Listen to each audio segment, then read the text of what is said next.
जहाँ तक कन्हैया कुमार जी का सवाल है, मैं ऐसा समझता हूँ कि वो बिहार में कांग्रेस के सबसे प्रभावशाली नेताओं में है। कांग्रेस बिहार में आरजेडी की पिछलग्गू पार्टी है। आरजेडी का जो नेतृत्व है वो कन्हैया कुमार जैसे लोगों से इतना घबराता है कि वो सोचता है कि कोई नया आदमी आ जाएगा तो हमारे नेतृत्व को चुनौती हो जाएगी। देखिए, दो अलग अलग मसले हैं। वोटर लिस्ट का जहाँ तक सवाल है, उसके विरोध में बहुत सारे लोग हैं और वो इसलिए हैं क्योंकि अभी 1 साल पहले बिहार में चुनाव हुआ है। पूरे देश के साथ बिहार में भी चुनाव हुआ है। इलेक्शन कमीशन ने ही वोटर लिस्ट बनाया। उसके आधार पर उसी वोटर लिस्ट में जिनका नाम था उन्होंने पार्लियामेंट का इलेक्शन किया है, प्राइम मिनिस्टर का चुनाव हुआ है। अब साल भर में ऐसा क्या हो गया कि उस पूरे वोटर लिस्ट में आपको इंटेंसिव रिवीजन की ज़रूरत है? भाई, हम लोग की तो यही मांग है कि जो 14 अभी 2024 में लोकसभा चुनाव के लिए जो वोटर लिस्ट का इस्तेमाल किया गया है, उसी का इस्तेमाल इस बार भी होना चाहिए। अब उसमें जो संशोधन करना है, कोई 18 वर्ष से ज़्यादा का अगर है, 1 जनवरी 2025 को हो गया तो उसका नाम जोड़ दीजिए। अगर किसी की मृत्यु हो गई है या कोई पलायन कर गया है, छोड़कर चला गया है, उसका नाम काट दीजिए। इसके अलावा और कोई उसमें संशोधन की ज़रूरत समझ में नहीं आती है। और अगर कोई ये कह रहा है कि भाई संशोधन इसलिए होना चाहिए कि कोई बाहर का आदमी आ गया है, घुसपैठिया आ गया है, तो मेरे भाई पिछले 1 साल से बिहार में तो एनडीए की ही सरकार है। तो क्या ये स्वीकार कर रहे हैं कि इनके सरकार के रहते हुए घुसपैठिए बाहर से आकर यहाँ बिहार में रह रहे हैं? ये तो बिल्कुल एक तरीके से हराकिरी है कि लास्ट के 2 महीने में अब चुनाव होना है तो इलेक्शन कमीशन कह रहा है कि हम नया इलेक्टोरल रोल बनाएंगे। आप बताइए कि 50 लाख से ज़्यादा बिहार के लड़के, बिहार के युवा जो बाहर मजदूरी करते हैं, रोजी रोजगार करते हैं, वो तो दिवाली छठ में आएंगे। वो कैसे फॉर्म भरेंगे? मुझे किसी ने कहा कि वो इलेक्शन कमीशन कह रहा है कि उसको इंटरनेट पे भर देंगे। अरे भाई, जो मजदूरी कर रहा है कोयम्बटूर में, जो मजदूरी कर रहा है सूरत की फैक्ट्रियों में, वो बेचारा कहाँ से समय निकालेगा? कैसे इंटरनेट पे इसको भरेगा? तो ये इसका बिल्कुल हम लोग विरोध करते हैं। जहाँ तक रह गया इंडिया गठबंधन के बंद का, तो हम लोग वैचारिक तौर पर बंद के खिलाफ है। बंद, हड़ताल, इन चीज़ों से जो अभी तक का अनुभव है पिछले 60-70 साल का इस देश में, इससे सिर्फ और सिर्फ जनता का नुकसान है। आज बिहार बंद था देश के साथ साथ। अब मुझे तो बंद कहीं दिखा नहीं। हम लोग तो दिन भर 2 सभा करके आ रहे हैं। एक हर सभा में 20-20 हज़ार लोग थे। लेकिन बंद अगर करने की कोशिश की गई तो उसमें क्या है? कोई लंपेन एलिमेंट है पार्टी का, वो जाता है रोड पर, टायर रोड जलाकर घेर घार के खड़ा हो जाता है। और परेशानी किसको होती है? परेशानी होती है जो गरीब व्यक्ति है। अगर कोई दुकानदार है, रेडी पट्टी वाला है, रिक्शा चलाने वाला है, ऑटो चलाने वाला है, चाय बेचने वाला है, उसकी जो रोजमर्रा की आमदनी है वो मारी जाती है। तो भाई, नेता तो पटना में बैठा हुआ है। मेरा ये कहना है कि आपका विरोध है, आप धरना प्रदर्शन ही करना चाहते हैं तो जाके इलेक्शन कमीशन पे धरना प्रदर्शन करो। आपके पास 75 एमएलए हैं, जाके इलेक्शन कमीशन को घेरो।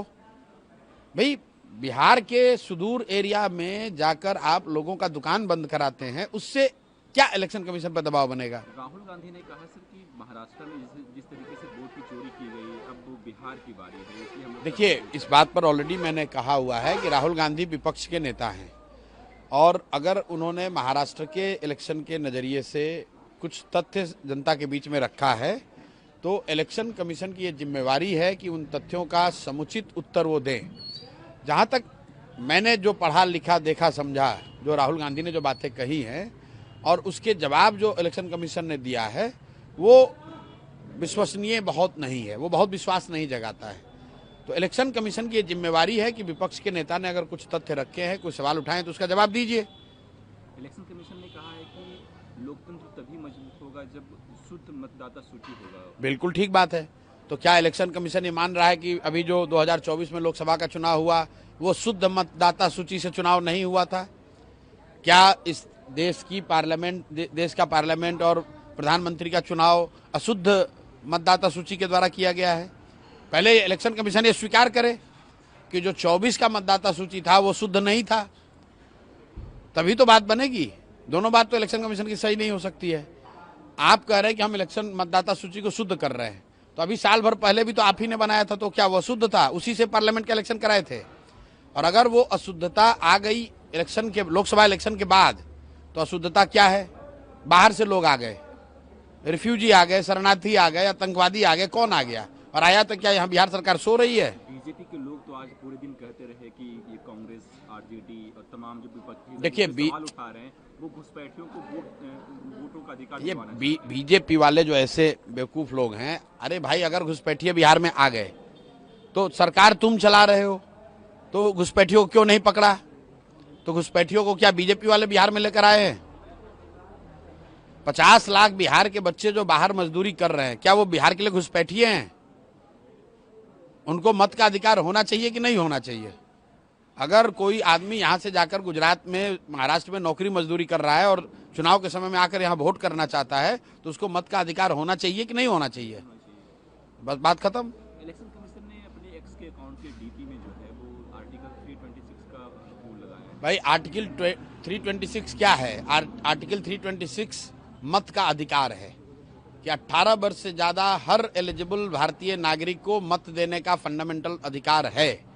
आर्टिकल 326 वही है। तो अगर इलेक्शन कमीशन ने लगाया है तो इसमें क्या है? बस ठीक बात है, 18 साल के हर, हम लोग भी तो यही कह रहे हैं कि भाई 18 साल से ज्यादा उम्र के हर बिहार के नागरिक को अभी आने वाले चुनाव में मत देने का अधिकार होना चाहिए। उसको बेकार का ये डॉक्यूमेंटेशन के जाल में फंसाकर उसको आप डिबार नहीं कर सकते हैं। इलेक्शन कमीशन को नागरिकता जांचने और नागरिकता देने या रखने लेने का अधिकार नहीं है। सुप्रीम कोर्ट का जजमेंट है।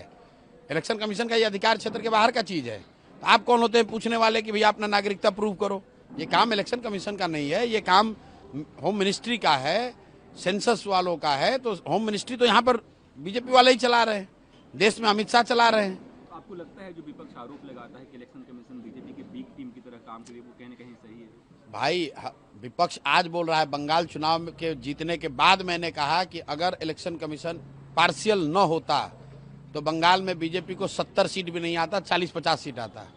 ये सामान्य लोगों की समझ है कि इलेक्शन कमीशन हर तरीके से जो सत्तारूढ़ दल है या गठबंधन है उनकी मदद करता है, लेकिन अंततः लोकतंत्र में जनता मालिक है। कितना भी आप ऊपर नीचे कर लीजिएगा, अंततः होगा वही जो जनता चाहेगी। एक वीडियो वायरल हो रहा है सर पटना की, जिसमें तेजस्वी यादव, राहुल गांधी एक बैन पे हैं, वो प्रोटेस्ट कर रहे हैं, लेकिन उसी बैन पे पप्पू यादव चढ़ना चाह रहे हैं, कन्हैया कुमार चढ़ना चाह रहे हैं, लेकिन सिक्योरिटी उनको धक्का दे रही है, वो नीचे गिर जा रहे हैं। भाई ये उनका इंटरनल मामला है।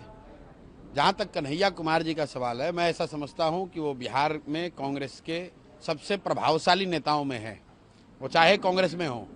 लेकिन मुझे कहने में कोई गुरेज नहीं है कि कांग्रेस में जितने नेता बिहार में हैं उसमें अगर किसी में प्रतिभा है तो कन्हैया कुमार उन चंद नेताओं में है जिसमें प्रतिभा है, कुछ कर सकते हैं। और अगर कांग्रेस उनका इस्तेमाल बिहार में नहीं कर रही है तो ये दिखाता है कि जो बात हम लोग कहते हैं कि कांग्रेस बिहार में आरजेडी की पिछलग्गू पार्टी है, और आरजेडी का जो नेतृत्व है वो कन्हैया कुमार जैसे लोगों से इतना घबराता है कि वो सोचता है कि कोई नया आदमी आ जाएगा तो हमारे नेतृत्व को चुनौती हो जाएगी या हमारे पिछलग्गू बनकर वो हमेशा नहीं रहेगा।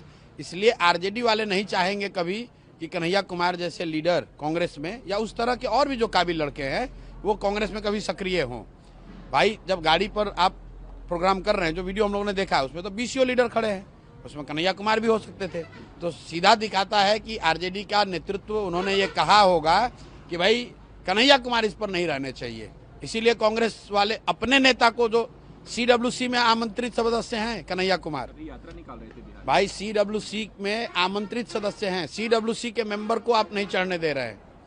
तो ये कांग्रेस की स्थिति को बताता है और इस बात को कहीं न कहीं प्रमाणित करता है जो हम लोग कहते हैं कि कम से कम बिहार के नजरिए से कांग्रेस का कोई वजूद नहीं है, कांग्रेस का कोई अस्तित्व नहीं है। ये बिहार में आरजेडी का पिछलग्गू पार्टी है। जो लालू जी या राजद का नेतृत्व तय करता है, कांग्रेस वाले बिहार में वही करते हैं।